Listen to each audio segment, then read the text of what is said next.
all the slides, but the last page is a list of resources that you may find helpful in refreshing your memory or finding out more about seed starting. A couple of references for that. There's also a pointer to the URI planting calendar and to our hotline, and a pointer to the University of Kentucky's Home Gardening Manual, which is something of a masterpiece. Is a very relatively short online document, PDF,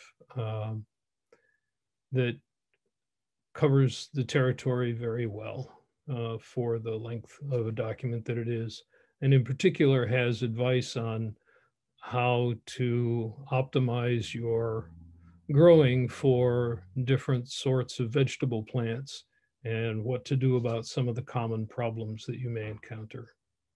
Right. So let me tell you a little bit about the Cooperative Extension. That'll be on the next slide. The Cooperative Extension program is essentially universities, land-grant universities, collaborating with the Department of Agriculture to deliver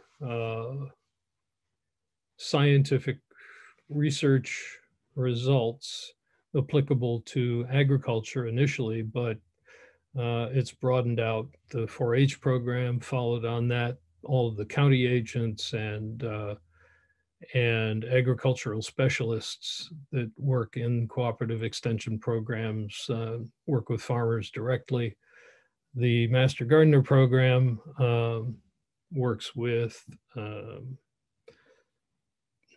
anybody other than farmers who could use a little advice and help. So we do classes, we do seed programs, we do soil testing, we do kiosks where you can ask questions and people will answer them, and we run a hotline.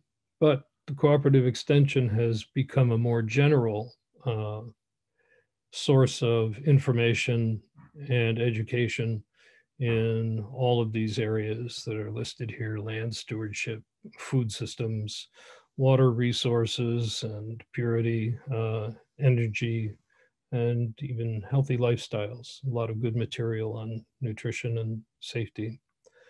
Okay, and the Master Gardeners we've kind of talked about. The mission is relatively simple, up in the upper right-hand corner.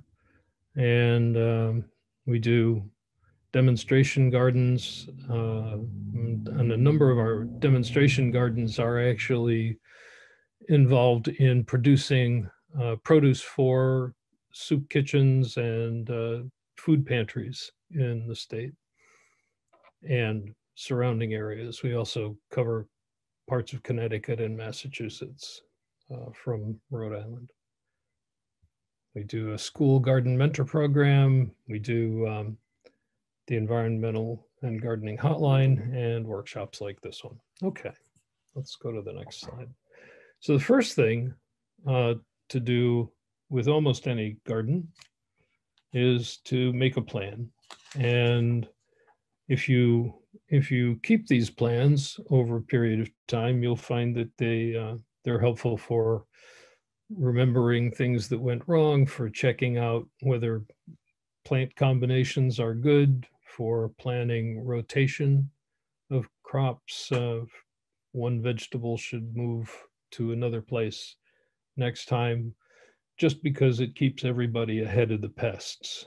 You know, when the flies come up for one crop, they won't find that they'll be in a different place, and they'll be discouraged and not do as well. Not true for all of the garden pests, obviously. Squash borers can fly 5 miles after they come up, so they don't have to come from your garden. They can come from anybody. But if you do run into problems with those kinds of things, you can make notes on the chart anyway.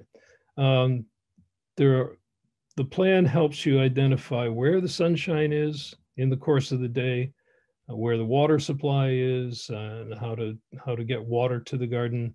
You can find that there are blocks like buildings. In most of Rhode Island, you want to stay about 10 feet away from a building with vegetable plantings, just because there's a chance that chalking lead paint has contaminated the soil immediately close to the building. And also, you can think about whether one set of plants is going to be much bigger than another. If you're planting corn or sunflowers, you want to get those toward the north side of the garden so that things don't interfere. Okay, so let's take a look at some of the ways that we get plants into the garden.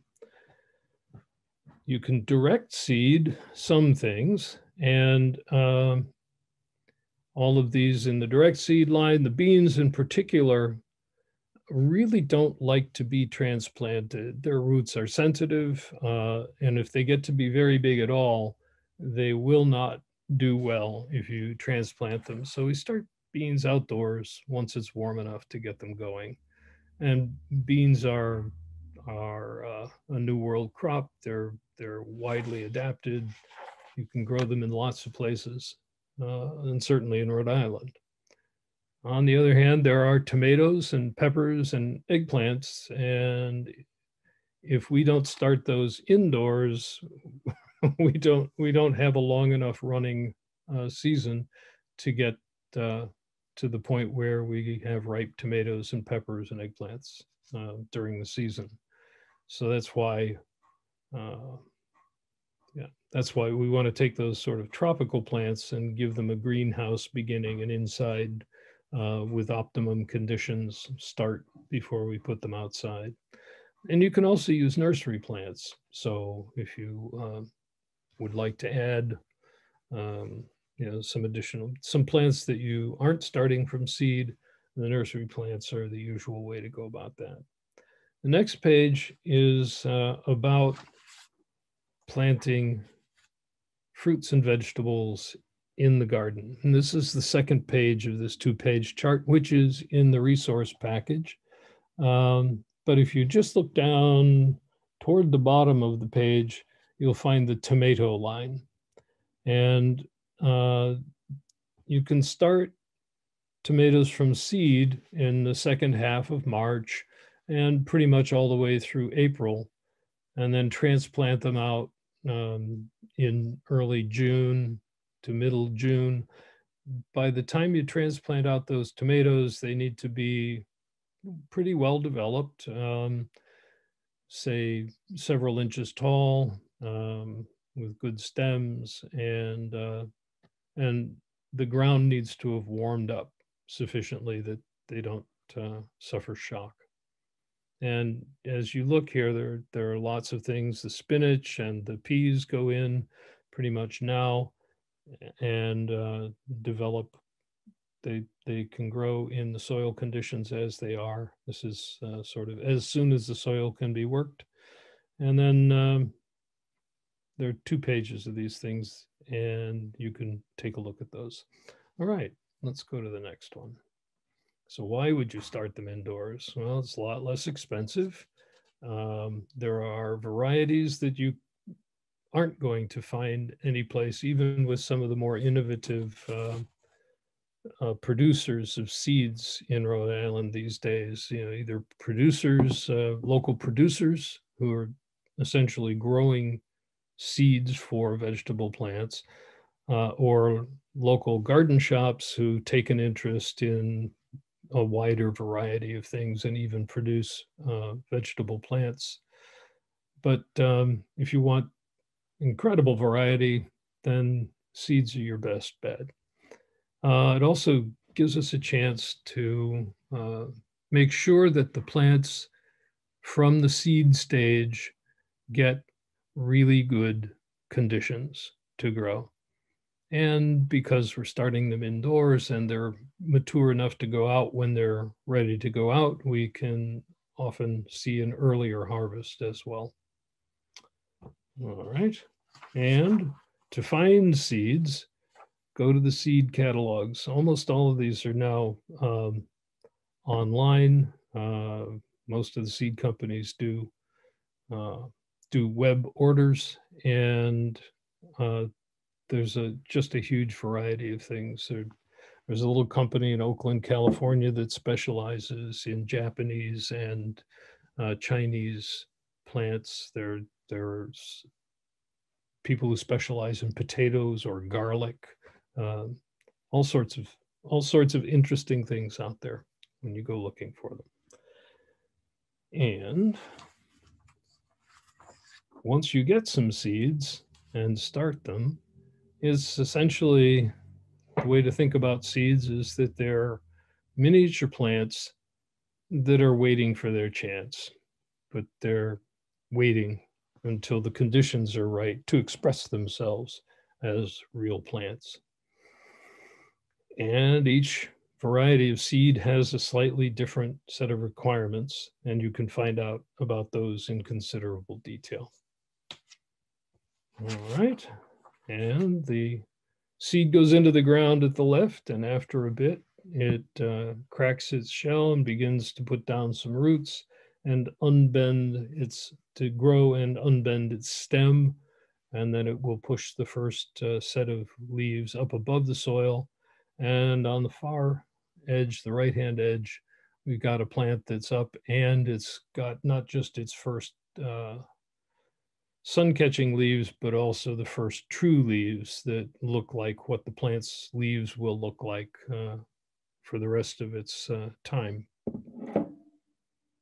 And germination is the seeds know when things are right. And so we're essentially fooling them by bringing them inside and putting them in conditions that tell them that it's right to get going. And there are three big factors that have influence on germination and development of seedlings. And those are water, oxygen, and warmth. All right.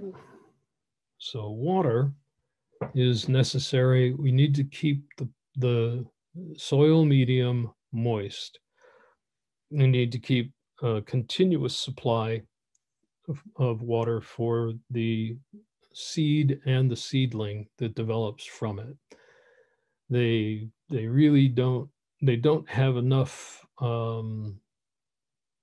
heft yet, enough deployed body weight, if you will, proper root structures and strong stems and all those things that will come later. And they're fragile, really fragile in the seedling stage.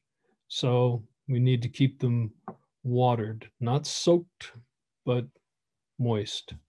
And that's a kind of a daily visit, once or twice even, to make sure that they've got enough water. All right. And our next thing is oxygen. And respiration is part of the growth process right from the start.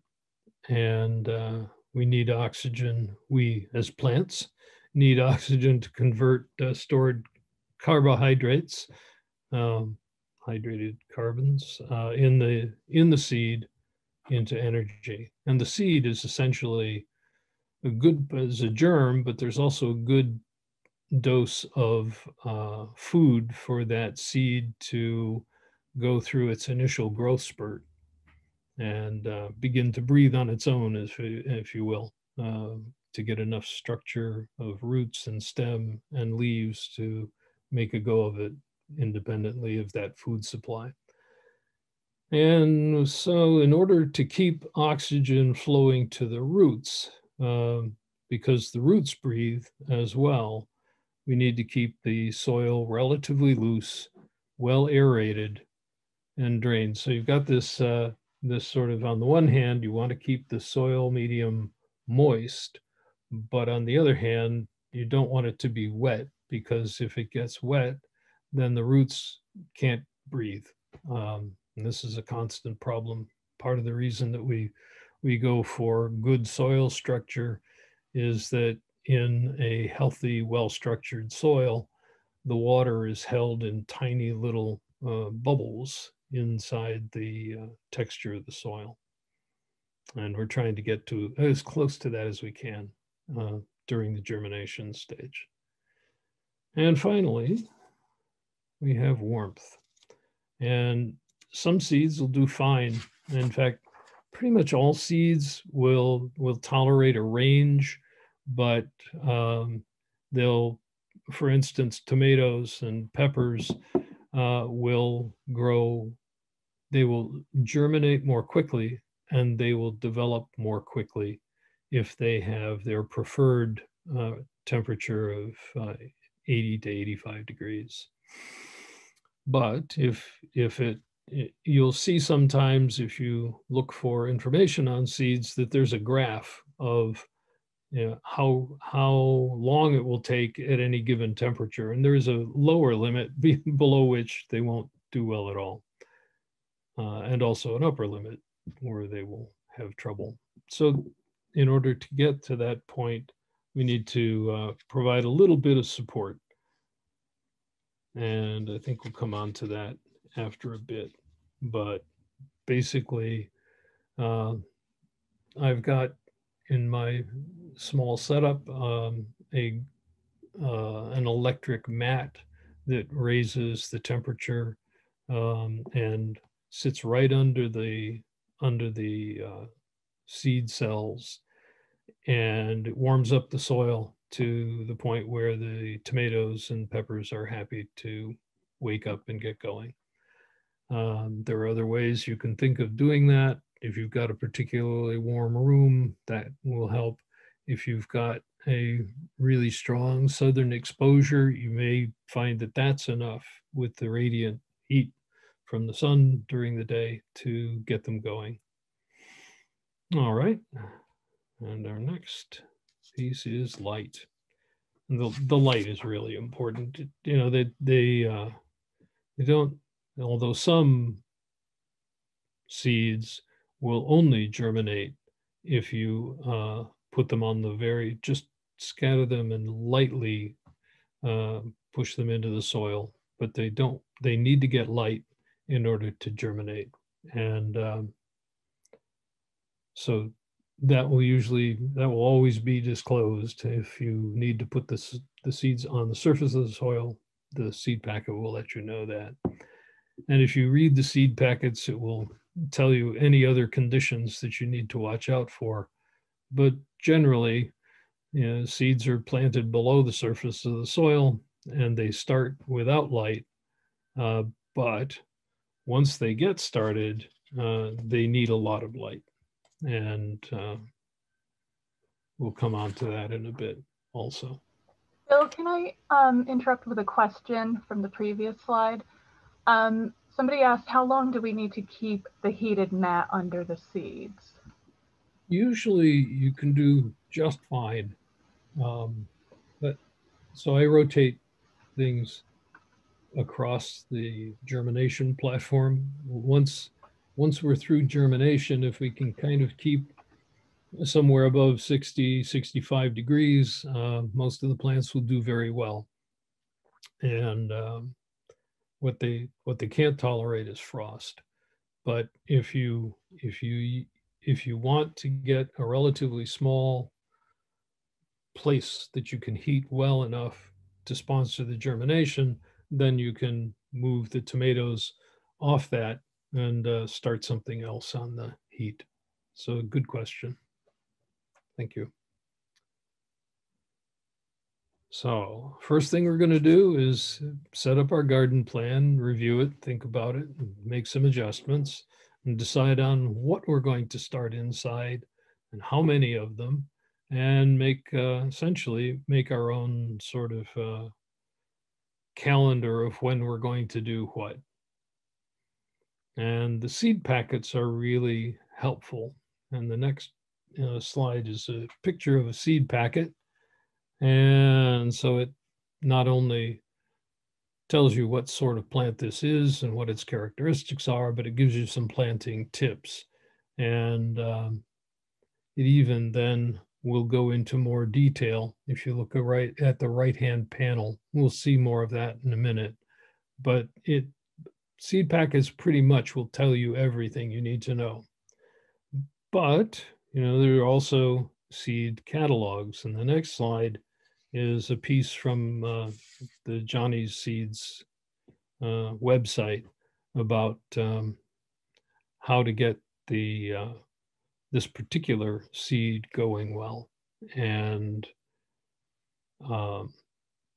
it'll tell you how long it takes to germinate, at which temperatures. It'll tell you about sowing and tell you about preference and plant height and all the rest of it. So if you can't find the information about a given seed, say somebody's given you an envelope of them, you can always turn to a reliable internet site to fill in the rest of the detail. So here's the rest of the seed packet. We're going to plant them 1/4 inch deep and thin them out to 4 inches apart. And this is essentially,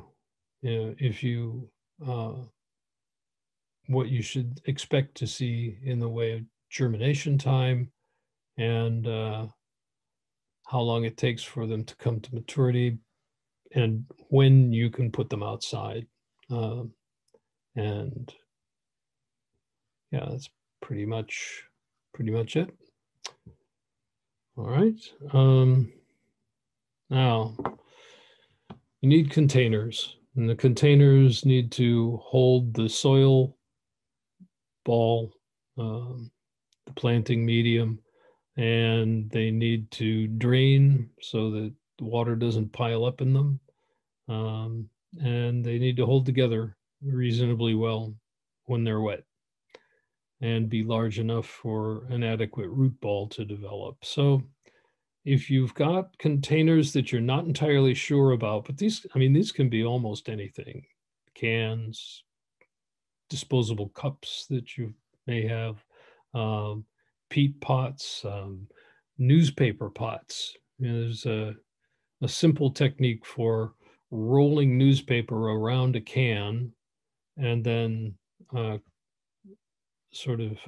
collapsing the sheet in on itself on the bottom of the can. Then you lift it off the can, turn it upside down, put soil in it, and away you go. And that can be put right into the garden. So if you want to start with the absolute simplest approaches, you can find ways of supplying yourself with containers. And it doesn't need to be fancy. Let's take a look at the next slide. So here's some more growing containers. And these are plastic vessels over on the right-hand side in a seedling tray. This is on the left at the top is a vegetable box from a grocery store. Also does well. And then there are seed cells, multi-celled trays that will hold the planting medium and give you a bit of cover for it as well. So here you see a seed tray in the lower left with probably 70 some odd cells and a cover that will help keep the moisture in, help keep the soil and the air warm while the germination is going on. Okay. And growing media. So what you want is a soilless mix. So this is vermiculite, peat moss, compost, and these mixes are tend to be disease-free, loose, and well aerated. They will hold a fair amount of air. They tend not to they're not easy to clog. Also, the reason we don't use garden soil is that garden soil works because it's sitting on a deeper soil profile that includes layers of drainage that you can't replicate in a small container. So the soilless mix is really the best thing. And when you start, this shows some planting mix in the bottom of a basin, and you just add a little bit of water, mix it up with your hands, add a little bit more water and mix it up. And when it's moist and starts to, hold a little bit of shape, that's good. And you can then get started dispersing it into the containers. It's important not to saturate the soil. You can recover from that, but it's better if you don't get it dripping wet. And that's pretty much it. Maintain the warmth of the soil, because the soil is what really counts. Keeping the soil warm is the big deal. That's what the seeds care about. All right. So when you take your pots and your soil, you want to pack the containers up to the top, but loosely. And you want to make sure that your seed depth is reasonably close. You can always read the seed packet, or you can use the rule of thumb of 2 to 3 times the seed size is a good depth to plant them. And it's not unreasonable to start 2 to 3 seeds per cell, and then thin those down later. And for things like lettuce and a lot of flowers, you can plant the seeds in a band on an open flat of soil medium, and then you very gently, when it's time to transplant them, you very gently free them from the soil. When you lift any small vegetable plant, you want to grab it by the leaves and not by the stem, and not because it's easy to damage the stem. It's easy to damage the tip of the stem where all the growth is going to come from, where the leaves are pretty hardy and plants are really good at replacing leaves that go missing. All right. Watering. And this again, we've covered this already. We want to keep them moist, but not wet. So if you keep, so pretty much every setup that you devise for your seed starting needs to have a pan underneath to catch the water, to encourage the water to drain and fall into channels. And frankly, nursery trays are extremely good at that. But you can also find other ways of making sure that the plant never sits in water. Not so critical when it's young, but when it starts to reach the roots down into the deeper part of the soil inside the container, that can be a real problem, because the roots will not be able to breathe and they start to go bad. Good idea to cover the seeds until the seedlings emerge. If you can find like a plastic cover of some kind, that's a good idea. And there's a problem called damping off, where fungal species find their way into the soil or into the root system of the plant.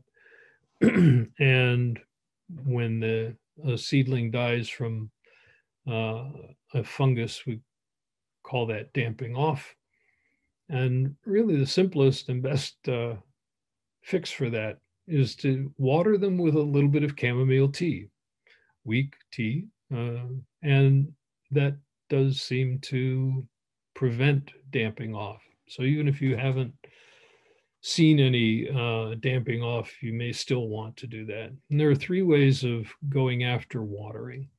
There's misting, where you have just really a fine mist, and there are small pump devices that will do that. watering very gently if you're going to water the surface of the soil. You don't want a stream of water because that will disturb the growth. And wicking is essentially where if you put water into the bottom of a seed tray and you let the plant wick the water up for a little while and then essentially drain off all the rest of the water, then you can do well. There are actually systems where there's a reservoir with usually a wool felt that wicks the water up out of the reservoir, and then that felt piece goes underneath all of the seed containers, and the soil in the seed containers will wick up the moisture. All right. Bill, I have another question about the chamomile tea. How often would you use the tea? Every few days. You can mix it up with the water that you would go. I would have to look for specific recommendations, but it's a good thing to add and doesn't do any harm. So let's see. Yeah, I'm afraid that's the best I can do off the top of my head. But if I've kind of treated it as a precautionary thing. I've not actually had any trouble with damping off, but I sort of add it to the mix once a week. Okay, thank you. Yeah. Seedlings. So this is where things get interesting. On the right, we've got a flat that is growing probably onions or something of the sort that can be moved out and planted as little seedlings. You want to take some growth medium along with the seedling and then put it in the garden. Here on the left-hand side, we've got the tomatoes and geraniums, actually, just geraniums. And they're coming up in cells. And as they get to be bigger, they will be well developed enough to go out into the garden and transplanted.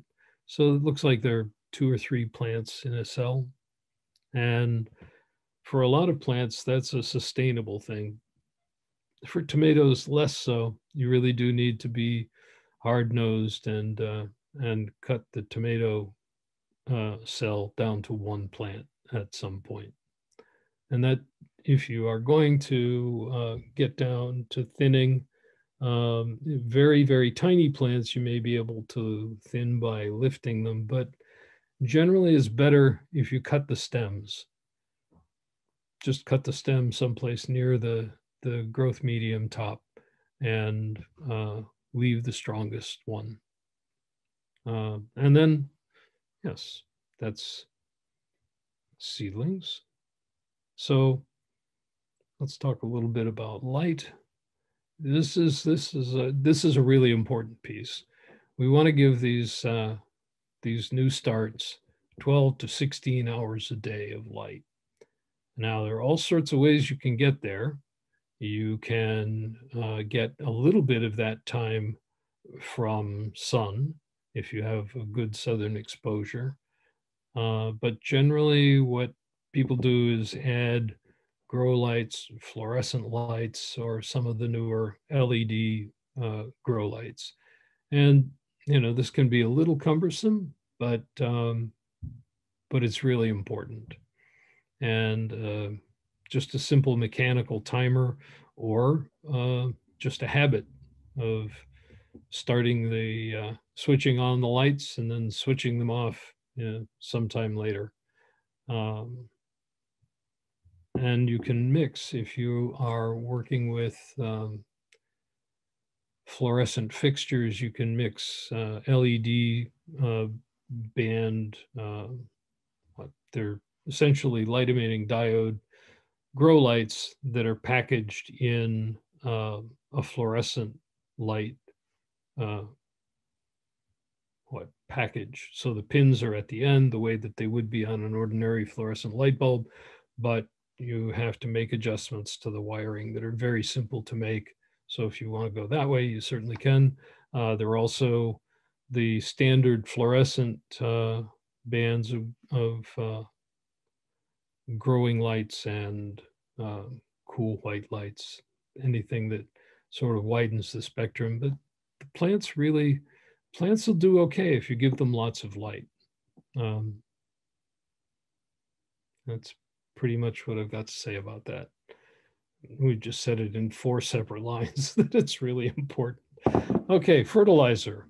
Now, once you get these true leaves, which are the leaves closest to the thumb in the picture, we need to start giving them a little bit of support because this is the stage at which they've kind of exhausted their seeds supply of food, and you need to add a little bit of fertilizer once a week, diluted down to half of the strength you would normally mix it at. And you want to use a fertilizer that has, nitrogen, phosphorus, and potassium.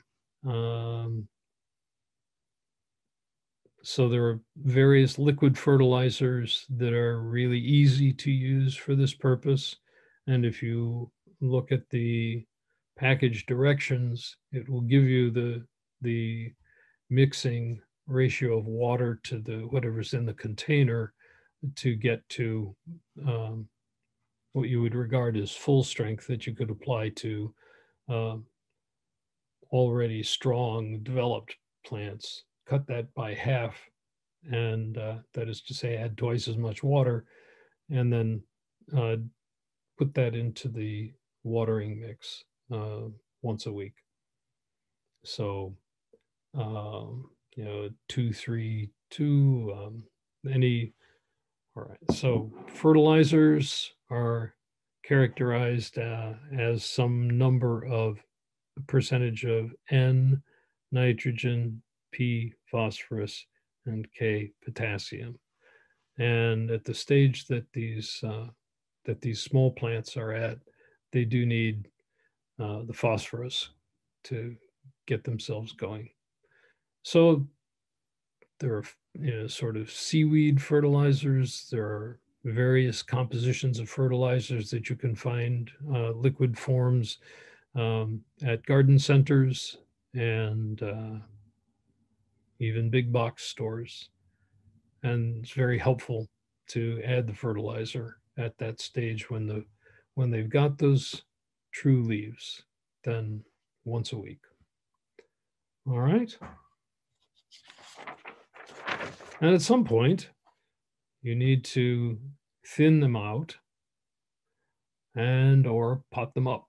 So at some point, once they've got a couple of sets of true leaves, these plants are going to start to get big. And you need to give them more growing space, more root space. And it's best if you can use sort of like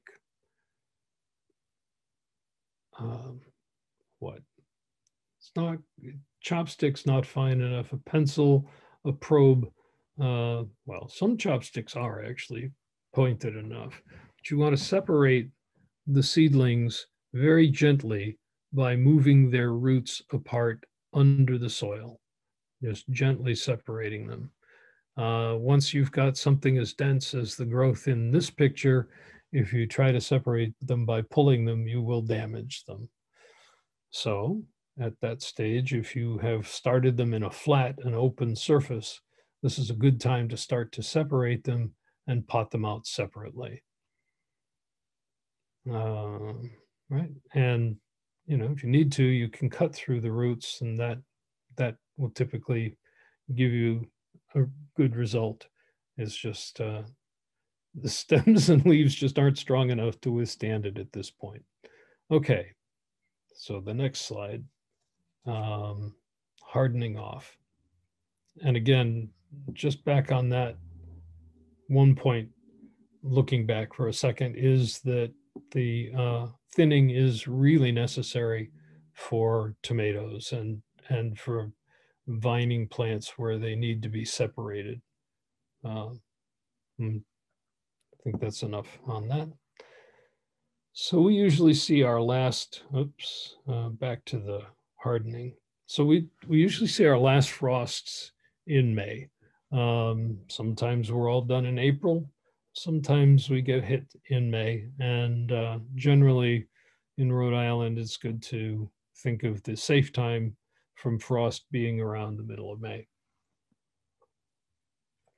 So what we want to do is get these plants that are now getting to be reasonably good sized, but they're still tender, out in the real sun and real outside air, but out of direct sun and wind for a while. And if you've got a 45 to 50 degree day, some moderate temperature, and a reasonable way of screening the wind, it doesn't take a great deal of effort to stop the wind that's headed for seeds, or to put screening over them to kind of keep them from being overexposed. But if you can get them out for a couple hours a day and let them begin to experience outdoor conditions for a while, it's a good thing. And you can fashion cold frames of the sort that are sitting there in the picture. Big set of straw bales with some windows over the top. You can construct them quickly out of pieces of wood if you are so minded. And you may be able to find a place where maybe a screened building or porch where they can get indirect sun and not the sort of sun that might scald them. The thing about leaves is that they develop a density of photoreceptors that works for them in the light that they are in. And so I have a fig tree that goes out every year. And if it's developed leaves inside, the first thing that happens when it goes outside is the sun explodes the leaves because they're just too dense a set of photosensitive cells. And very quickly, it sprouts new leaves that have fewer of those cells so it doesn't overheat and burn out the leaf. And that's kind of what we're trying to do here as well, is get these plants very, very gradually, well, not very gradually, it's not going to take that long, but to expose them gradually to real outdoor conditions. All right. So, I told you about chamomile tea, a general antifungal agent. It's important if you, most people that I talk to find it helpful to keep a journal about the garden and the planting calendar to guide your work. It's a good thing to do because you'll notice things, and if you write them down, then you'll be able to recall them later. And things that you might not have noticed can still be preserved that way. We did a gardening class in a few years ago. And part of the class was to go out once every week to look at how the garden was doing. And the only record that anybody kept was one page in a notebook that I was carrying and photos. So since most of us these days carry cameras in our phones, you can do quite a lot with photographs, and they capture quite a lot of information. Okay, you don't need a lot of fancy stuff to get a good start in this process of starting seeds. Yeah, that we've done. I did a workshop at the zoo one year where we showed people how to make the newspaper pots, and gave them seeds to start in those. It's a very simple thing and very cheap. For the heat, you can try to find you don't want anything to be too hot, and you and you don't want it to be too cold. But if you can find a way to put, well, my favorite trick is an old incandescent light bulb of relatively low wattage, generates enough heat to warm anything that's above it. So you can put a light bulb in the bottom of a box, let's say, and then put the soil tray, the seedling tray, above it, and it will keep it warmer. So play around. If you don't feel like you want to go so far as to get a heating mat for seedlings, then by all means, try other things. Watering, again, watering is really important, and overwatering is hazardous. So I think we've probably said more than enough on that. And the hardening off is gradually, what we're trying to do is expose them a little more each day. And eventually, okay, so if you can arrange it, putting a fan in the room where the seedlings are, once they get to be well established, is actually good for them. They need to get some sense of motion to develop strong stems, although soon enough they'll be out in conditions where they will be exposed to at least mild wind, and that will strengthen the stem. But in some greenhouses, they keep fans going just to keep the plants a little bit in motion. Right. Oh, and this last one is mine. The nursery trays these days are reasonably inexpensive and reasonably easy to find, but once you get a collection of seedlings piled up in a nursery tray, it can be difficult to lift the nursery tray without breaking it.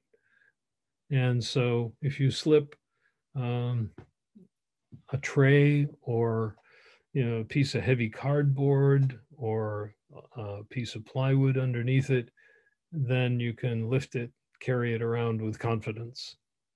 Just a tiny tip there. All right. Bill, real quick, somebody had asked about the hardening off. How do you know when the plants are done hardening off? They get to be, what you do is you back up from the time that you're going to put them in the soil, and you start hardening them off a couple of weeks ahead of that. So you spend a little more time as it goes, but whatever state they're in, a period of 2 to 3 weeks ahead of planting out. So if you're doing tomatoes, you start sort of after the last frost, but before you plant them. So if we plant tomatoes in early to mid-June, then you just back off from that and start putting the plants out a little more each day. And then they will be ready to go. Expose them a little more to the sun, expose them a little more to the wind as you go. All right. Thank you. Yeah. So here's your plan that you started with and all of the plants that you've grown there. My garden doesn't look anything like as nice as this, but yours could easily. Do you have any questions at all at this point?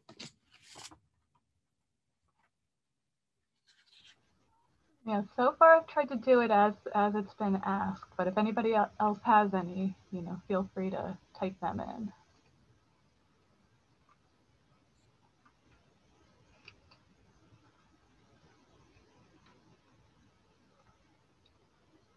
Yeah, I'm not seeing any come up still.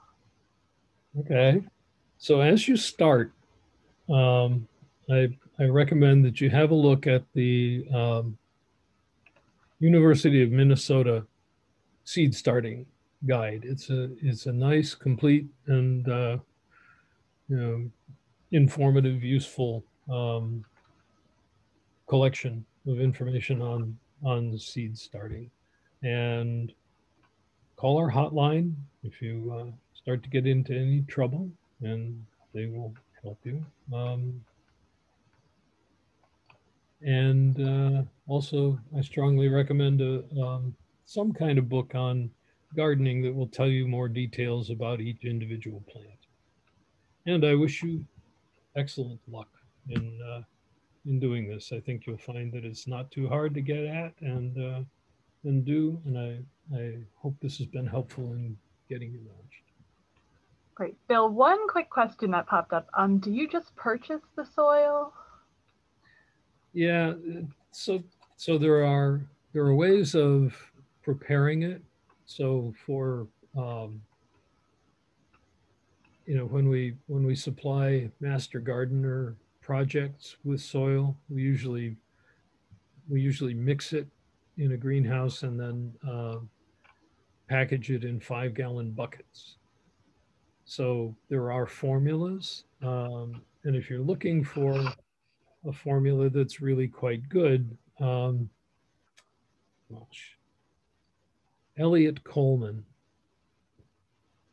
has one that is suitable for making compressed blocks or just using as a growth medium. And his formula is pretty freely available. So if you just